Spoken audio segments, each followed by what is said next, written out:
Capítulo 216. Charles presentó su teoría a medias verdadera de la guerra de maniobras navales a Tijani con dos objetivos principales. En primer lugar, convencer a Welles para que se asocie con el astillero Brest. En segundo lugar, aprovechar los recursos de Welles para desarrollar torpedos avanzados. Los torpedos actuales eran primitivos. Incluso lanzados desde aviones, su precisión era tan baja que era casi imposible apuntarlos con eficacia. Mejorarlos era una necesidad urgente. Charles confiaba en poder lograrlo. Esta confianza no se debía solo al aparente asombro de Tijani cuando se fue, sino a que la teoría de Charles sobre la guerra de maniobras navales era aproximadamente 70% verdadera y 30% engañosa. Los destructores realmente se convertirían en una fuerza dominante en las futuras operaciones navales. Era cierto que algún día los torpedos tendrían mayor alcance que la artillería naval y, hasta cierto punto, la guerra de maniobras en el mar también era viable. El problema, sin embargo, residía en que, una vez que los portaaviones entraron en escena, las batallas navales se centraron en el dominio aéreo. Por muy rápido que fuera un destructor, no podía superar en velocidad a los aviones, y la guerra de maniobras centrada en los destructores se volvería obsoleta. Pero por ahora, en un mundo donde la Marina aún no había comprendido el potencial de los portaaviones, esta teoría era válida. Tras la partida de Tijani, Camille abrió con curiosidad el regalo que Tijani le había dejado. Con deleite, exclamó. Un velero. Es precioso. Necesitábamos algo tan decorativo como esto. Dicho esto, colocó el modelo de barco en la mesa de la sala, aunque murmuró, parece pesado, al menos 4 o 5 libras. Charles lo observó. Un buque de guerra de 3 pisos repleto de cañones, algunos cargados, otros apuntando, con marineros y mosqueteros ajetreados en cubierta, preparándose para la batalla. Y, lo más notable, el barco relucía en oro puro. Sintiendo algo, Charles le aconsejó a su madre. Mamá, tal vez sea mejor no dejarlo ahí. ¿Por qué no? Camille no se giró, con la mirada fija en el barco mientras retrocedía para admirarlo desde lejos. Creo que queda perfecto aquí. Combina a la perfección con nuestra sala. Charles puso los ojos en blanco y echó un vistazo al modesto mobiliario de la habitación. DeYoka notó la expresión de Charles y, intrigado, se adelantó para examinar el barco. Al levantarlo, exclamó. Dios mío, es oro macizo. Camille lo miró con escepticismo antes de reír. Debes estar bromeando. ¿Quién daría un regalo de oro puro que pesa 4 o 5 libras? Pero al ver la expresión seria de DeYoka, Camille preguntó vacilante. ¿Estás seguro de que es oro real? DeYoka asintió. Al provenir del mundo empresarial, sabía lo suficiente para juzgar su valor. Probablemente valga 60 o 70 mil francos. Calculó, examinando la maqueta. Ese es solo el valor del oro, sin contar su artesanía. Probablemente valga incluso más. Camille jadeó, volviéndose hacia Charles. Deberíamos devolverle esto al general, Charles. No podemos aceptar un regalo tan extravagante. No te preocupes, mamá, respondió Charles con calma. Para él, es solo una baratija. No le importaría. ¿Una baratija? 60 o 70 mil francos es una baratija. Camille miró a Charles con incredulidad. DeYoka, captando el tono de Charles, preguntó. Este general, no es un oficial común y corriente, ¿verdad? Claro que no, respondió Charles. Es el hijo de Welles. Su único hijo. Camille y DeYoka intercambiaron miradas de asombro. ¿El visitante que acababa de marcharse era el hijo de Welles? En el distrito 15 de París, junto al Sena, repicaron las campanas de una iglesia lejana. Eran las 10:30 de la mañana. Dentro de un edificio de 5 pisos con vista al río, Welles estaba sentado junto a la ventana, como de costumbre, en bata, disfrutando de la brisa fría mientras observaba los barcos pasar por el Sena y los copos de nieve caer y desaparecer al tocar la superficie del río. Le fascinaban los barcos. A bordo, había vida. Fuera, solo muerte, con el peligro potencial constante. Sobrevivir requería preparación y anticipación ante cualquier posible desenlace. Pero hoy, se sintió incapaz de concentrarse. Aunque tenía la vista puesta en el río, su mente estaba en el encuentro de Tijani con Charles. ¿Cuál sería el resultado? ¿Se sentiría sorprendido o decepcionado? Probablemente no habría ningún avance, reflexionó. Al fin y al cabo, era la Marina. La guerra naval se basaba en el tonelaje y la artillería. Si toda la armada francesa no podía resolver estos problemas, ¿qué podría sugerir el joven Charles? Seguramente optaría por los acorazados. ¿Quién podría resistirse al atractivo de los potentes cañones y el blindaje grueso, especialmente un joven mayor del ejército fascinado por la guerra? Welles no pudo evitar pensar que estaba siendo tonto al poner tantas esperanzas en un chico de 17 años. Se oyeron pasos en la escalera. Welles supo que era Tijani, que regresaba. Como Welles ya estaba convencido de que Charles no encontraría soluciones, ni siquiera apartó la mirada del lejano horizonte del Sencia. Padre. Tijani entró con cautela, cerrando la puerta con suavidad tras él mientras se acercaba a Welles. Llevaba su uniforme militar y parecía alerta y enérgico, aunque Welles no pudo evitar pensar que esa vestimenta sería más adecuada para la marina. Welles simplemente asintió, indicándole a Tijani que se sentara cerca. Sin volverse, preguntó: ¿Y bien? No estoy seguro, respondió Tijani. Creo que tendrás que juzgarlo tú mismo. En estos asuntos, Welles era la verdadera autoridad.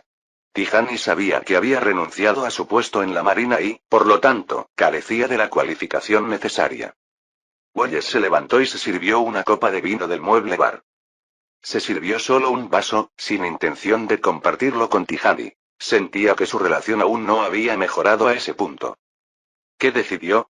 Preguntó Welles sin volverse. Él no eligió nada, respondió Tijani. Welles se giró, desconcertado. ¿Nada? ¿Se rindió?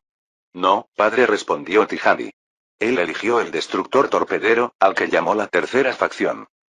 Welles hizo una pausa, intrigado. ¿El destructor torpedero? Interesante. ¿Cuál fue su razonamiento? Mientras bebía vino, Welles parecía estar reflexionando sobre las intenciones de Charles. Lo llamó guerra de maniobras navales, explicó Tijani con sencillez. Cree que las lanchas torpederas pueden asegurar la costa, mientras que los destructores torpederos pueden aventurarse a enfrentarse a las flotas enemigas. Mientras nuestros barcos sean lo suficientemente rápidos, serán imparables. Welles se quedó paralizado, con la copa de vino a medio camino de la boca. Con tono frío, preguntó: ¿Algo más? Por lo tanto, deberíamos invertir en destructores torpederos, continuó Tijani. Sugiere aumentar su potencia de fuego y blindaje, manteniendo la velocidad, para que puedan eliminar a los destructores enemigos en lugar de verse abrumados por ellos. Tijani añadió pensativo. Y la clave está en los torpedos. Si se pudiera mejorar su alcance y precisión, los destructores podrían hundir acorazados desde fuera de su alcance. Welles permaneció en silencio, contemplando. Después de un momento, cogió tranquilamente otro vaso, vertió vino en él y se lo entregó a Tijani. Capítulo 217. Charles pasó el día en casa, sin salir de casa. Durmió, leyó y volvió a dormirse cada vez que se sentía cansado. Incluso almorzaba por insistencia de Camille, y solo bajaba cuando lo llamaban. Ese día, abandonó por completo la política, los negocios y las intensas batallas de la guerra. Solo entonces se dio cuenta de que la vida tranquila que una vez pensó que era aburrida, en realidad podía ser el mejor tipo de vida. Esa noche, Deyoka regresó de la fábrica y se sentó a la mesa con ellos. Al sentarse, comentó con indiferencia. Al final, el conde Spee se hundió con su barco. Admirable. ¿Conde Spee? Preguntó Charles. ¿El Scharnhorst? ¿No te has enterado? Deyoka pareció sorprendido. Normalmente, Charles era el primero en enterarse de las noticias militares. Un momento después, se dio cuenta de por qué. Charles había pasado todo el día en casa, completamente desconectado del mundo exterior. Ocurrió esta mañana, explicó Deyoka. No estoy seguro de la hora exacta, pero casi toda la flota de Spee fue aniquilada. Solo una nave auxiliar y un crucero ligero lograron escapar. A pesar de que la flota de Spee era enemiga, derrotada por sus aliados británicos, el tono de Deyoka era arrepentido. Charles simplemente asintió, sin decir nada. Ese era el defecto de las batallas navales en aquella época. Los barcos más lentos casi no tenían posibilidad de escape. Cuando el conde Spee decidió atacar las Islas Malvinas, debió de saberlo. Sin embargo, retirarse tras un ataque fallido solo empeoró las cosas. Si hubiera tenido que retirarse, habría sido más prudente dejar uno o dos barcos para cubrir la flota principal y bloquear la ruta de la flota británica. En cambio, sus barcos fueron hundidos uno a uno por cruceros de batalla más rápidos, sin ninguna posibilidad real de escape. Al día siguiente, Charles regresó a su puesto en París como de costumbre. En cuanto entró en la oficina de mando del segundo piso, el personal prorrumpió en vítores. Saludos al coronel Charles. El coronel Fernand incluso se puso de pie, saludó respetuosamente a Charles y, medio en broma, dijo: Coronel, ya es hora de que no tenga que llamarlo más señor. Ser teniente coronel y recibir órdenes de un mayor era un poco extraño. Ahora, con Charles ascendido a coronel, este problema finalmente se resolvió. Charles miró a Gallieni, desconcertado.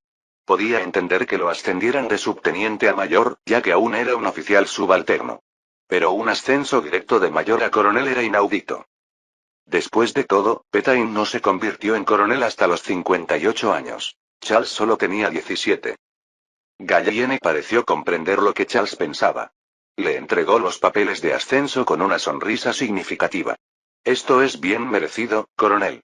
Salvaste a más de 30.000 hombres. Dudo que alguien lo contradiga. Además, considéralo un regalo de madurez anticipada. Charles se quedó paralizado por un momento, captando inmediatamente la implicación de Gallieni. Una vez que Charles alcanzó la mayoría de edad, ya no se le restringiría el acceso al campo de batalla. En el ejército francés, incluso líderes célebres como Foch tuvieron que liderar desde el frente, y Charles no sería la excepción. Gallieni había ascendido a Charles con rapidez, no solo por sus logros, sino con una clara intención. Si Charles alguna vez tuviera que ir al campo de batalla, el rango de coronel le proporcionaría mayores recursos. Charles sopesó mentalmente a sus aliados en el Parlamento. Los republicanos de este y los socialistas radicales de Welles, contra los socialistas de Schneider y el bloque de derecha. Aún así, seguían en desventaja, ya que el Parlamento era una red de partidos entrelazados. Parecía que revertir la situación antes de que alcanzaran la mayoría de edad sería una exageración. Hay más buenas noticias. Dijo Gallieni, asintiendo con la cabeza hacia Charles. ¿Por cuánto piensas vender tu tanque Charles A1? Charles lo pensó y respondió sin dudar. 30.000 francos, general. Esta vez, Charles había aprendido la lección. Con el tanque Saint-Chamond valorado en 21.000 francos, el Charles A1, un tanque capaz de ganar batallas, valía mucho más. Gallieni arqueó ligeramente las cejas y murmuró que estaba de acuerdo. Inusualmente, no intentó negociar la bajada del precio. Después de un momento, Gallieni preguntó: si compramos una cierta cantidad de tanques Charles A1, ¿crees que podríamos atravesar por completo las defensas enemigas? Charles comprendió inmediatamente la intención de Gallieni. Aunque las victorias de Charles habían contribuido significativamente a su avance, en general, ambos bandos seguían estancados. Gallieni parecía estar considerando usar el A1 de Charles para inclinar la balanza. Charles, sin embargo, negó con la cabeza. No lo creo, general. El tanque Charles A1 solo es efectivo para avances de corto alcance. Es propenso a problemas con las orugas y otras averías, y el enemigo podría usar medidas sencillas para bloquear su avance. ¿Qué tipo de medidas? Preguntó Gallieni, desconcertado. Charles se inclinó más cerca y respondió en voz baja. Solo necesitarían cavar las trincheras un poco más anchas. Gallieni asintió, comprensivo. Era, en efecto, una medida sencilla. En realidad, Charles había omitido más detalles. Sabía que los alemanes podían tomar medidas más drásticas, como cavar una trinchera antitanque. Una trinchera más profunda y ancha con alambre de púas y minas frente a sus posiciones. Esto dejaría a los tanques prácticamente inutilizados. Por supuesto, Charles no estaba dispuesto a ofrecer voluntariamente esta información. Sería tan tonto como que los británicos desarrollaran torpederos mientras ya contaban con la flota de acorazados más grande del mundo. Si algún día los alemanes descubrieran esto por sí solos, Charles no podría sino aceptarlo. Entendido, dijo Gallieni, con cierta frustración. Bueno, el ejército ha decidido pedir 500 tanques. Charles quedó atónito ante la cifra. 500 tanques equivalían a 15 millones de francos. Un contrato enorme. Por otra parte, considerando el contexto histórico, no era sorprendente. Este modelo había vendido más de 3.000 unidades en tan solo un año. Esto era solo el principio. Gallieni le entregó a Charles otro documento y añadió: varios países más también han mostrado interés. Han contactado al gobierno para comprar el tanque Charles A1, incluido Estados Unidos. Creo que deberías tomarte un tiempo para hablar de esto con ellos. Sí, general. Respondió Charles. Al revisar el documento, comprendió por qué Gallieni no había regateado el precio. Con tantos países compitiendo por él, y con grandes pedidos, además, incluso Estados Unidos había expresado interés en obtener una licencia de producción. Si Gallieni hubiera regateado, Charles podría haber reducido fácilmente la oferta, sabiendo que la demanda era alta. Charles reflexionó. Cuando hay competencia, las cosas cambian. La próxima vez, debería intentar generar este tipo de demanda, quizás incluso contratar a algunos expertos para que ayuden a dinamizar el mercado. Capítulo 218. Al caer la tarde sobre París, una tenue luz de luna iluminaba la ciudad. Tijani ofreció una gran fiesta en la azotea del Hotel Ritz, en el Distrito 1, a la que asistieron oficiales militares que Charles había salvado en la campaña de Ciudad del Cabo, así como varios aristócratas y figuras notables. Cuando Charles entró en el salón de baile, el ambiente le resultó desconocido. Oficiales riendo y hablando animadamente, mujeres vestidas con galas y camareros moviéndose con fluidez entre los invitados, ofreciendo bebidas a quienes las necesitaban. Las parejas se mecían al ritmo de la música en el centro del salón, lo que contribuía a la atmósfera de calidez y elegancia despreocupada. Tijani, de pie con un grupo de damas elegantes, vio entrar a Charles. Levantó una copa y la golpeó con una cuchara, captando la atención de todos al alzar la voz. Caballeros, brindemos por Charles. Por Charles. Un coro resonó, y las miradas de toda la sala se volvieron hacia Charles. Mientras Charles recorría la sala, saludando cortésmente con la cabeza a oficiales y damas que no reconocía, Tijani se acercó sonriendo y le estrechó la mano. Miró los hilos dorados del puño de Charles y bromeó. Felicidades, coronel. La expresión de Charles se agrió un poco. Creí haberte dicho que no necesitabas halagarme por el rescate. Lo sé, respondió Tijani con una sonrisa encantadora. Pero esto no es obra mía. Fue idea suya. Querían conocerte para agradecerte en persona. Efectivamente, varios oficiales se acercaron, presentándose, algunos incluso mencionando sus unidades. Charles se sintió perdido. Había tantos nombres, y sabía que los olvidaría en cuanto se diera la vuelta. La próxima vez, mejor déjame fuera de esto, comentó Charles. Al principio pensó que podría ser una reunión organizada por Welles, pero se dio cuenta de que era una fiesta de verdad. Entendido. Tijani asintió de inmediato, aunque la leve sonrisa en su rostro sugería que pensaba diferente. Era como si dijera: deberías salir y vivir la vida, coronel. De eso se trata la vida. Le entregó a Charles una copa de vino mientras paseaban tranquilamente entre la multitud. En voz baja, añadió: mi padre quedó muy satisfecho con su propuesta, coronel. Ya ha empezado a desarrollar destructores y torpedos. Charles simplemente asintió, entendiendo que esta era la respuesta de Welles, lo que marcaba el primer paso en su cooperación. A partir de ahora, habría un acuerdo tácito. Welles apoyaría a Charles en el Parlamento y en otros posibles foros, mientras que Charles ocasionalmente ofrecería sugerencias para impulsar el desarrollo del astillero. Mientras caminaban, una carcajada atrajo la atención de Charles. Provenía de una mujer de veintitantos años, con las mejillas sonrojadas. Rodeada de oficiales, parecía completamente a gusto, interviniendo ocasionalmente en sus conversaciones. Al notar que Charles la miraba, saludó con la mano con valentía y gritó: hola, coronel, mi pequeña heroína. Charles no respondió y se giró para mirar a Tijani. ¿No la conoces?, preguntó Tijani, visiblemente sorprendido. Charles no respondió. Su mirada se desvió mientras se dirigía a la zona de comida. En aquel salón de banquetes, lo único que realmente le interesaba era la gran langosta roja expuesta. Se llama Hélène, explicó Tijani, siguiendo a Charles. Es bailarina de burlesque y causa sensación en París. A mucha gente le encantaría caerle bien. Charles, arrancándole una pinza a la langosta, respondió con sarcasmo: supongo que eres uno de ellos. No, coronel. Tijani negó con la cabeza. Pero nunca adivinarías quién la conquistó. ¿Quién?, preguntó Charles, masticando la carne de langosta. Tijani se inclinó y susurró: el ministro de la Marina. Charles se detuvo y miró a Tijani con incredulidad. Los archivos que había leído en el centro de mando indicaban que el ministro de Marina tenía más de 60 años. ¿De verdad podría seguir interesado en eso? Tijani asintió con una mirada cómplice y agregó en voz baja. Ella es su amante. Charles disminuyó la velocidad, masticando pensativamente su langosta. Ahora que lo pensaba, recordaba vagamente haber oído hablar de una mujer como ella, alguien que se relacionaba con los oficiales y desempeñaba el papel de una niña inocente con miedo a la guerra.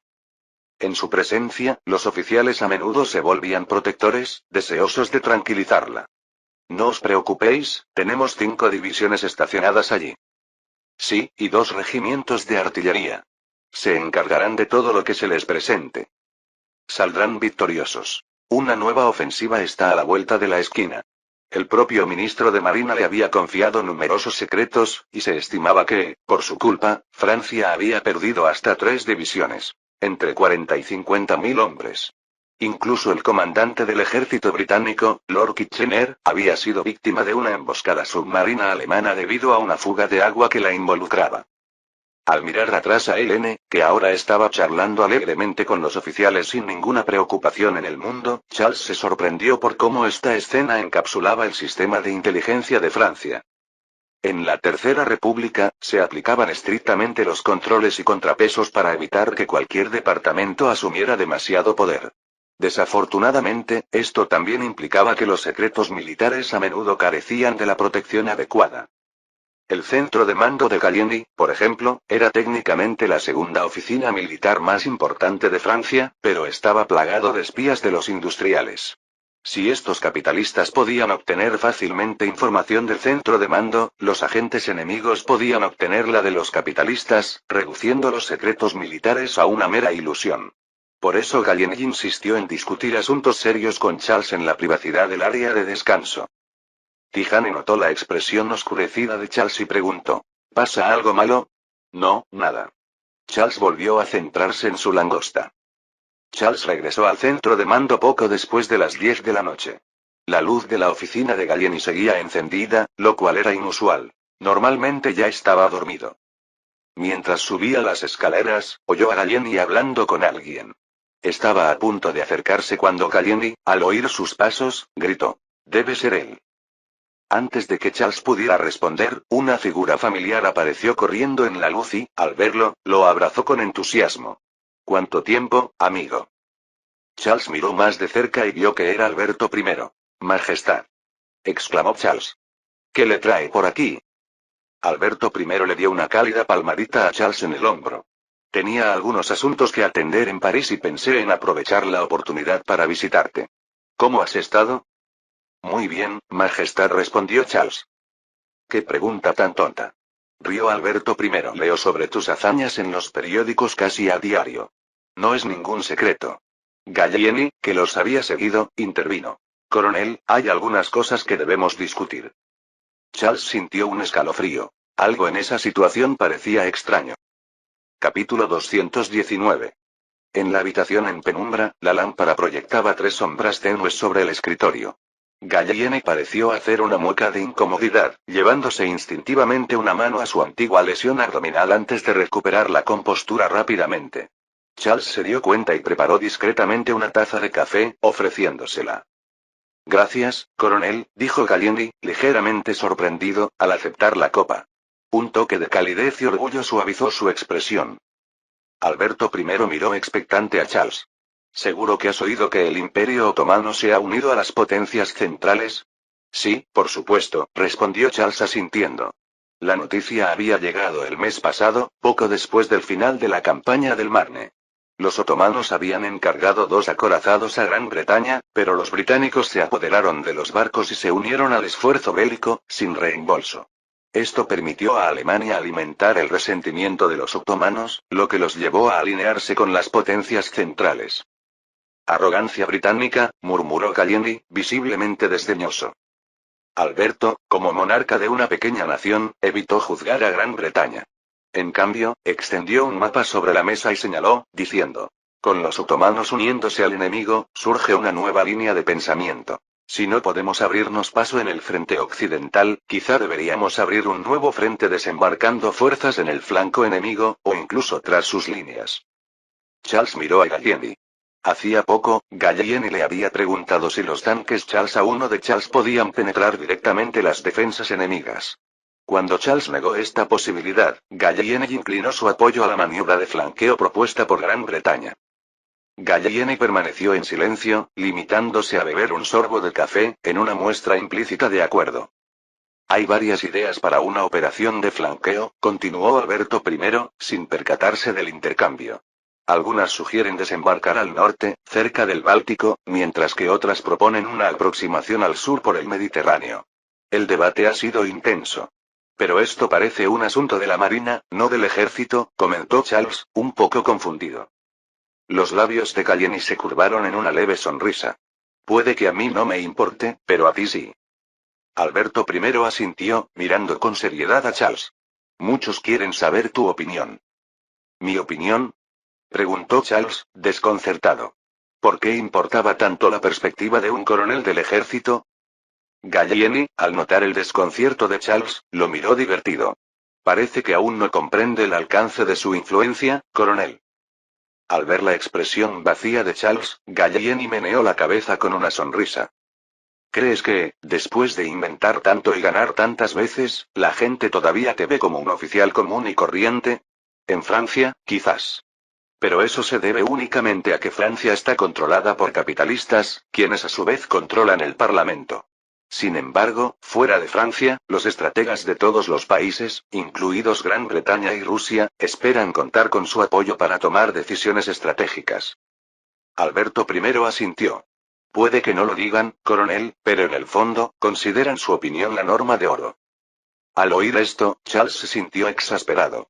La influencia que todos mencionaban parecía beneficiarlo poco y solo aumentaba sus cargas. Ahora, por ejemplo, Alberto I había venido específicamente a pedirle su consejo. Al observar la mirada esperanzada de Alberto, Charles comprendió que los motivos del rey iban más allá de simplemente solicitar su opinión. Como gobernante de Bélgica, Alberto I estaba destinado a favorecer un desembarco en el norte cerca del Báltico. De tener éxito, podría acelerar la liberación de Bélgica. Un desembarco en el sur, en cambio, no ofrecía tal promesa. Alberto I esperaba claramente ganarse el apoyo de Charles, consciente de que su reputación de estrategia consistente y victoriosa podría inclinar la balanza entre las facciones del norte y del sur. Desafortunadamente para Alberto I, la historia registró que esta campaña finalmente tuvo lugar en el sur, en los Dardanelos, un costoso fracaso en el que ambos bandos perdieron 250.000 hombres sin un resultado concluyente. De repente, Charles recordó a la mujer del salón de baile y ciertos detalles encajaron. La guerra naval, las operaciones de desembarco, el ministro de Marina y su amante, esto significaba que todos los planes aliados podrían estar ya comprometidos, sin secretos que guardaran los alemanes. Charles siguió el juego y señaló el norte en el mapa. Creo que deberíamos desembarcar por el norte. Sí, yo también lo he pensado. Alberto I se relajó visiblemente, con los ojos brillantes de emoción mientras señalaba el mapa. Si nuestras fuerzas logran un desembarco en el norte, podríamos atacar a los alemanes en Bélgica por la retaguardia, cortando sus líneas de suministro. Charles asintió lentamente y añadió con dificultad. Podría determinar el resultado de la guerra. Los alemanes se verían obligados a abandonar todo el frente occidental. Mientras expresaba estos pensamientos, añadió mentalmente. Bélgica construyó la fortaleza de Lieja, y aunque fue parcialmente destruida, las fortificaciones restantes pudieron resistir. Con los alemanes estacionados allí, ¿qué usaría nuestra fuerza de desembarco para avanzar? Aunque guardó estas reservas para sí, Charles continuó expresando su apoyo a la perspectiva de Alberto I. Gallieni, sin embargo, frunció el ceño. Pero esto también significa que estaríamos expuestos a la fuerza principal alemana, enfrentándonos a ellos desde todas las direcciones, y potencialmente incluso a la flota alemana. No creo que la flota alemana sea una preocupación importante, respondió Charles. Gran Bretaña siempre ha seguido una política de doble rasero. Por cada barco alemán, construyen dos. La flota británica debería demostrar su utilidad ahora. Eso es exactamente lo que pienso, asintió Alberto I con entusiasmo. Gran Bretaña debería ser más que capaz de bloquear la flota alemana y, al mismo tiempo, enviar refuerzos para un desembarco. Charles añadió. También hay una ventaja práctica. Ambas flotas estarían en el Atlántico y podrían apoyarse mutuamente si fuera necesario. Pero si desembarcamos por el sur. Excelente argumento, dijo Alberto I, cada vez más emocionado. Si desembarcáramos por el sur, tendríamos que adentrarnos en el Mediterráneo, lo que imposibilitaría que las flotas se ayudaran entre sí. Charles ofreció un resumen final. Es un riesgo que debemos considerar. Si intentamos un desembarco mientras la flota alemana intenta escapar, podría pillar desprevenida a la Armada británica. A menos que Gran Bretaña esté segura de poder contener completamente a la flota alemana, deberíamos desembarcar desde el norte. Este análisis dejó a Gallieni momentáneamente sin palabras. El riesgo era, en efecto, una preocupación válida. Capítulo 220. Alberto I partió radiante de esperanza, aferrándose a la recomendación de Charles como si fuera la clave para la liberación de Bélgica. Su siguiente paso fue usar el respaldo de Charles para persuadir a los demás, una habilidad en la que Alberto I sobresalía. Charles, sin embargo, sintió una punzada de culpa. Mientras Alberto confiaba en él como amigo y depositaba todas sus esperanzas en él, Charles lo había engañado sutilmente. Tras la partida de Alberto I, Gallieni miró pensativo a Charles y le preguntó: ¿De verdad crees que aterrizar desde el norte es la mejor aproximación?